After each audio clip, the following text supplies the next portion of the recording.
Ok, alors touche F, je vais faire passer l'image en plein écran. Touche F, voilà. Avec la barre d'espacement, je peux appeler la petite main pour bouger l'image. Avec Alt roulette, bien sûr, je peux zoomer sur l'image. Donc au niveau de la définition, elle n'est pas trop mal. Bon, on a quand même des compressions JPEG qui sont visibles. C'est pas très grave. C'est une image du web, donc voilà. Au moins, elle était gratuite et elle est du domaine public. J'avais fait une recherche sur le mot Vintage Flowers et public domaine entre guillemets. Alors, le but ici est d'arriver à faire en sorte que le fond de l'image, donc le papier, devienne transparent. Bon, alors la technique, c'est l'écrêtage, les curseurs d'écrêtage. Donc c'est une technique extrêmement intéressante qui existe depuis longtemps dans Photoshop, avant même que les calques existent dans Photoshop. Ça existait, puisque les calques sont apparus dans la version 3 de Photoshop en 1994. Et avant, il y avait ce qu'on appelait des sélections flottantes, qui étaient des calques temporaires, mais même à cette époque, ce qu'on va voir aujourd'hui existait. Donc, la technique, c'est d'abord aller voir les couches. On va aller voir la palette des couches. Donc, vous allez dans le menu Fenêtre, Couches.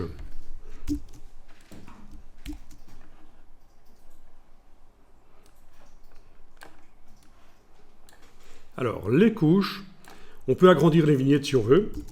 Vous allez dans le menu de la palette, jusqu'à la ligne Options de panneau, et vous allez pouvoir demander des plus grandes vignettes si vous voulez. Si vous vous demandez ce que ça représente, ceci, ça vient des premières versions de Photoshop. Voilà.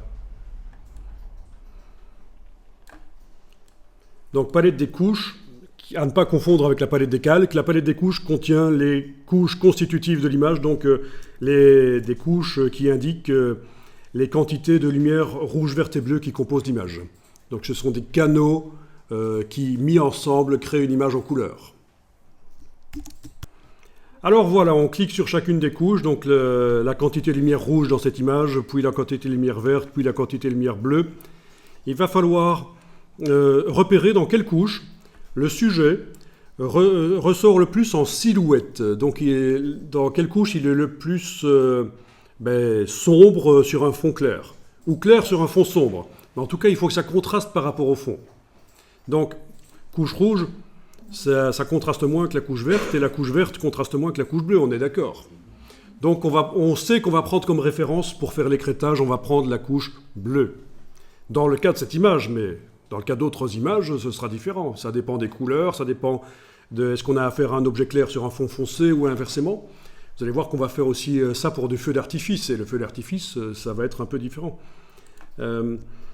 Voilà, donc une fois que vous avez vu ça, vous réactivez le travail sur l'image, sans quoi vous ne saurez rien faire de plus. Si vous n'avez qu'une seule des couches qui est activée, ça ne va pas marcher. Il faut réactiver RVB, qui est juste un raccourci pour activer les 3 couches d'un coup, en fait, en cliquant sur le mot RVB à cet endroit-là. On est d'accord ? Donc attention, il ne suffit pas que les yeux soient affichés en face des couches. Il faut vraiment que toutes les couches soient activées en cliquant ici sur la partie droite. Elles sont activées, on travaille sur toutes les couches de l'image. Bien. On va aller maintenant dans la palette des calques. La palette des couches, on peut même la fermer, on n'en a plus besoin. On retient bleu, c'est la couche qui sera notre référence pour faire l'écrêtage, pour arriver à sortir ces fleurs de leur fond et les utiliser ailleurs. Les mettre sur une autre image, ou voilà. Alors, menu fenêtre calque.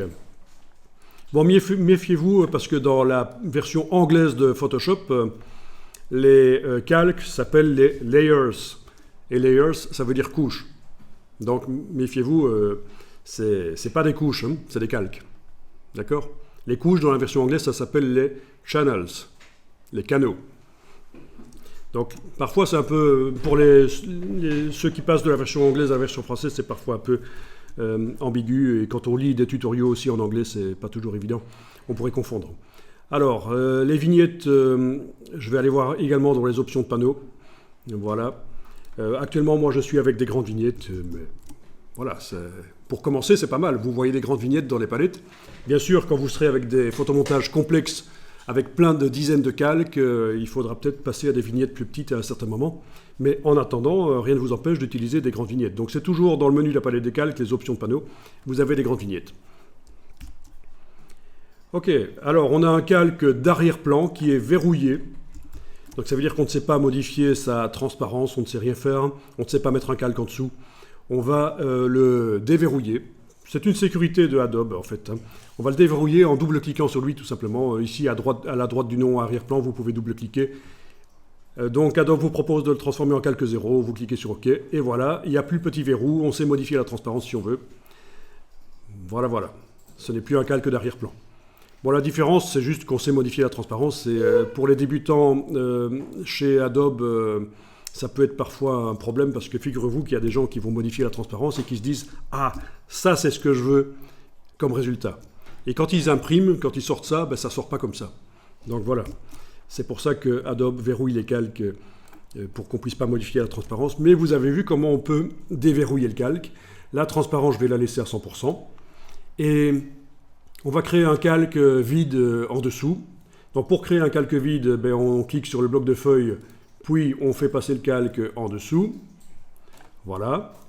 Là, je vais le jeter pour vous montrer que si j'enfonce la touche commande du Mac ou contrôle du PC et que je clique, il se fait directement en dessous.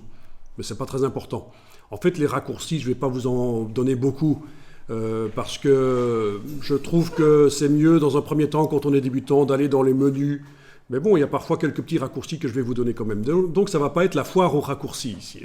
Je pense surtout pour des débutants qui vont devoir en plus étudier InDesign à côté, Illustrator à côté, si vous commencez à avoir plein de raccourcis. Gardez, moi c'est un conseil que je vous donne, les raccourcis, essayez de les apprendre quand vous serez en production, quand vous devrez faire souvent des choses dans le même logiciel. Apprenez les raccourcis à ce moment-là. Beaucoup de raccourcis si vous voulez. Mais ne vous focalisez pas sur les raccourcis. Quand je donne cours à des débutants, il y en a toujours un qui connaît déjà Photoshop et dès que je fais une fonction, il commence à dire « Ah, commande, machin truc », il commence à dire à tout le groupe. À chaque fois que je fais un truc, que je montre un truc, « Raccourci, machin truc ». Non, arrêtez. On va faire les choses en allant dans les menus. Ce sera plus simple pour démarrer. Alors, on a un calque qui est vide, donc puisqu'on voit le damier transparence, il est transparent, il ne contient rien le calque. Dans Photoshop, le damier c'est la transparence. On va le remplir avec une couleur vive, parce qu'on va faire une opération sur le calque 0, sur le calque qui contient les fleurs, et on veut bien voir ce qu'on va faire. Donc une bonne solution, c'est de mettre une couleur vive, comme du rose vif par exemple, ou du vert vif, mais comme il y a du vert dans la fleur ici, je vais plutôt choisir du rose. Donc vous avez le calque ici qui est activé, on travaille sur lui. Vous allez faire édition, remplir, ou alors le raccourci. Alors vous ne fiez pas au raccourci qui est indiqué là, je vais vous donner le raccourci de la boîte remplir. Vous pouvez faire majuscule suppression. Majuscule suppression, c'est le raccourci de la boîte remplir. Bon, je vous montre sur mon super petit clavier qui... J'avais un petit clavier ici, oui, pour vous montrer quelles sont les touches.